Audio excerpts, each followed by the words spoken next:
Swayam Prabha. Digital India. Educated India.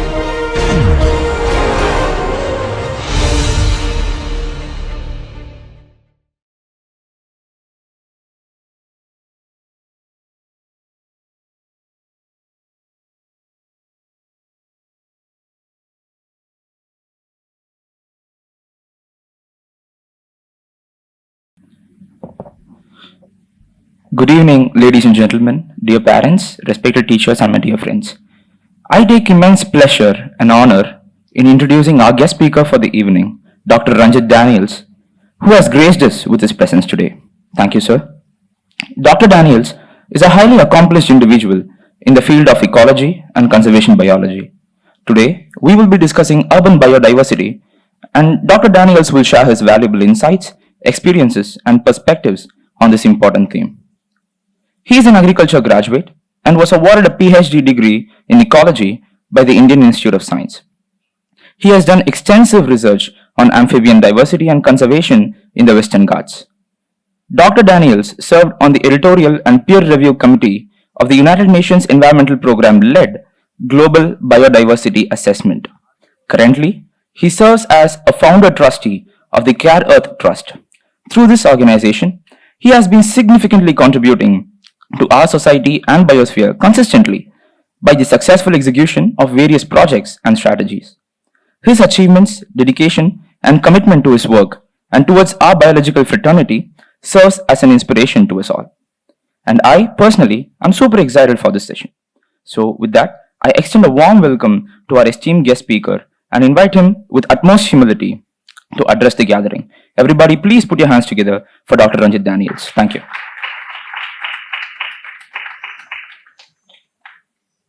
So good evening, all of you, and thank you for the very nice introduction given. And I also wish to thank. Yeah, I also wish to thank. It's on then. Yeah, can you hear me? Yeah, you can hear me. Okay, I also wish to thank Madam Vijayalakshmi for kindly giving me one more opportunity to address the students. Yeah, okay. So since we are all living in Chennai and you are studying in a urban school, and IIT is also part of this big metropolitan city of Chennai. Chennai, as you would know, is one of the largest cities in the world. It's a very large city, and so I basically would like to talk to you about urban biodiversity, and then also give you some idea about how urban biodiversity comes into existence. So that is what I call origin, how it is distributed in a large city like Chennai, and how would we manage that. Okay, so I would try to focus my talk on these broad subtitles and try to take you through the biodiversity in urban areas. Okay, so I need to give you a little background why we have to talk about urban biodiversity, because these days all of us hear about global warming. It is nothing new to us. All of us know. Maybe 30 years ago people were not aware of what was meant by global warming, but today it's become a buzzword. Everybody talks about it. You hear it in the news, you read it in the newspapers. People talk about it in schools and so on. So, global warming leads to climate change. Now, this is the worry.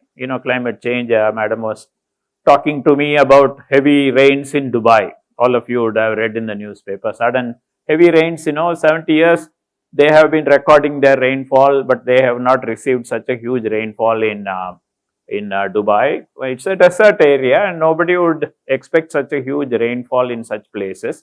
So, climate change is a real crisis. There is nothing to debate. But then, climate change can bring about different kinds of changes in different parts of the world. As we are seeing, some places which received no rainfall may have very high rainfall. Such places where there was very high rainfall may not receive any more rainfall. The ice on the mountain tops and in the polar regions, they may melt and they may disappear. So, which will lead to increase in the level of the sea. We talk about sea level rise and so on, global warming, ice melting, glaciers melting, Himalayas melting.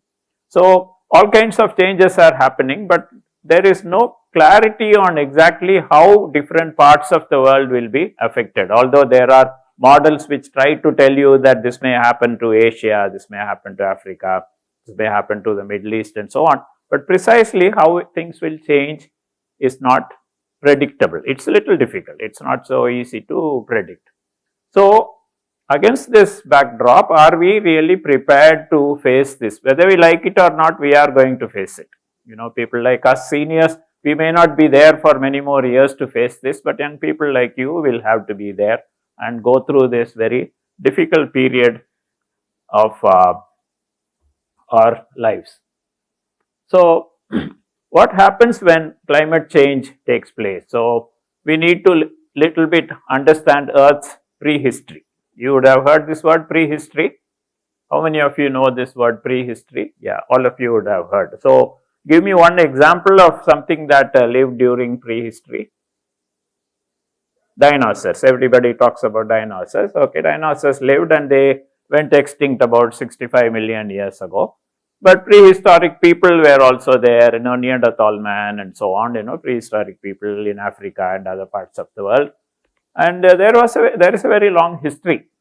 So, if you go back into prehistory, people have understood based on geology and the study of fossils that Earth went through a period of climate change periodically.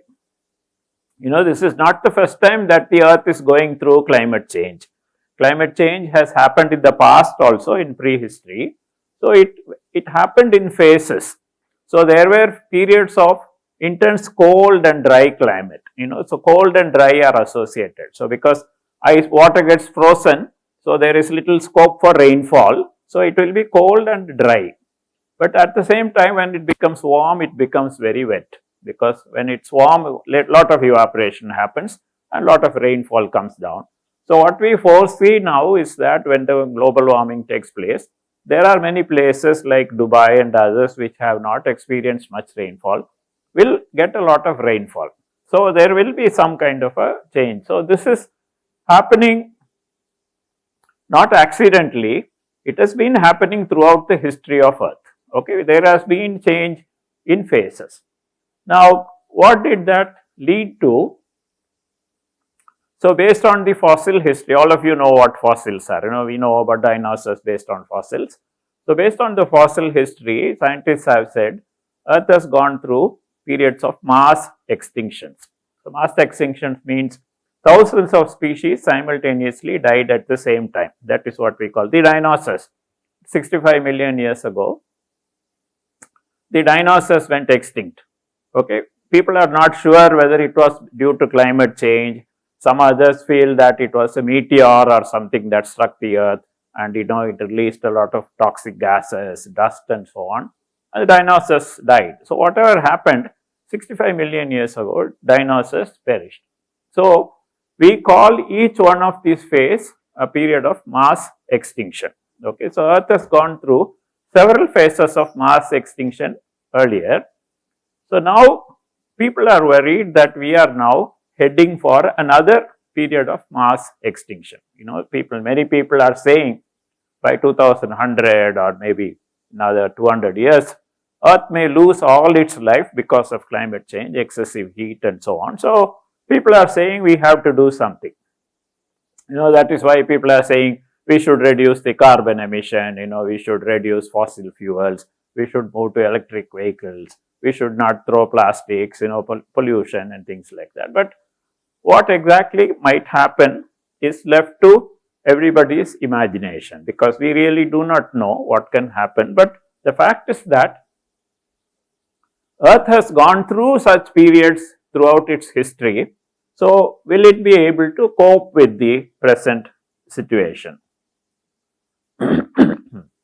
So, what is important for you to understand is that Earth has shown tremendous resilience. You know what resilience is? What is resilience? ability to come back. So resilience, after a shock, your ability to come back. You know, you are struck with COVID, but you are able to come back. Somebody has a heart attack and he is able to come back, you know. So the ability to come back after a disturbance or a shock is called resilience. So Earth has been coming back. In fact, after all the dinosaurs perished, whatever was left has evolved into the millions of species we see today. You know, we have all come back. You know, so Earth is constantly trying to repair and come back. So this is there in the Earth. So what gives Earth the resilience? So if you look at the history of Earth, Earth has been there for more than 4 billion years, is what geologists and scientists say. And 3.5 billion years, there has been life on Earth. Life started as tiny microorganisms. You know, in fact, people say it was not even in the form of microorganism. It was basically molecules, living molecules. You know, basically living molecules of carbon, hydrogen, and oxygen. You know, basically what today we call carbohydrates. So initially, tiny living organisms were created. How exactly they came into existence, once again, lot of theories, nobody knows, because it happened 3.5 billion years ago. And 3.5 billion years ago, if you see 3.5 into 1000 into 1000 into 1000, it's a very huge number of years that we cannot really comprehend. You know, we cannot think that back. Now, what has given Earth the resilience throughout history is biodiversity.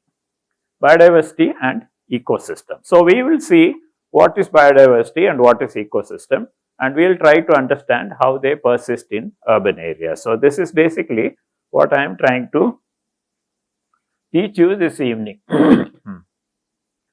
So what is biodiversity? Biodiversity is basically the total variations that we see. You know, we see flowers, pink flowers, white flowers, red flowers, you know, roses. All these variations put together in living organisms, including microorganisms, plants and animals, is what we call biodiversity. All of you may know, after the COVID came, you know, people talk about mutations and so many different forms of COVID evolving. You know, that is also biodiversity.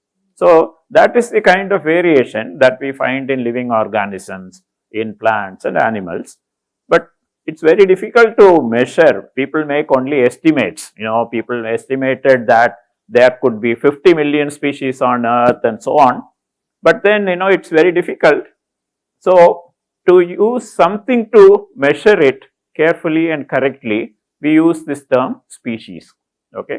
So human beings are a species, monkeys are a species, dog is a species, the spotted deer is a species. So we use the species as a yardstick to measure how much biodiversity is there on Earth. So people have estimated that there could be 8 to 13 million species on Earth. It's a large number. 8 million is about 80 lakhs. You know, 80 lakhs to 13 million is how much? 1.3 crores or something like that. That is the kind of biodiversity that persists on Earth today, despite all the shocks that Earth went through. You know, 65 million years, it almost lost everything, but still it has brought back, and in 65 million years, we have got this huge biodiversity back on Earth. So people like us who are professional ecologists still believe that despite the changes in the climate, despite changes in the pattern of rainfall and temperature and things like that, Earth will still be able to come back. You know, it is resilient, it can come back, and we are hopeful that by taking a little bit of effort, a little bit of awareness, a little bit of give and take, allowing, you know, people say live and let live, you know, so let other organisms live, organisms around us in an urban area. So how we should deal with them is what I am going to be talking to you today. So the next thing I want to explain to you is this word ecosystem. Now this is a word which people often use very loosely. You know, people talk about ecosystems, people talk about marketing ecosystems, people talk about, you know, all kinds of ecosystems. But actually, the word ecosystem was derived from biology. You know, it is basically, eco means home, home of living organisms, and system is where, you know a system. System is where there is some order, there is some organization, there is participation of others.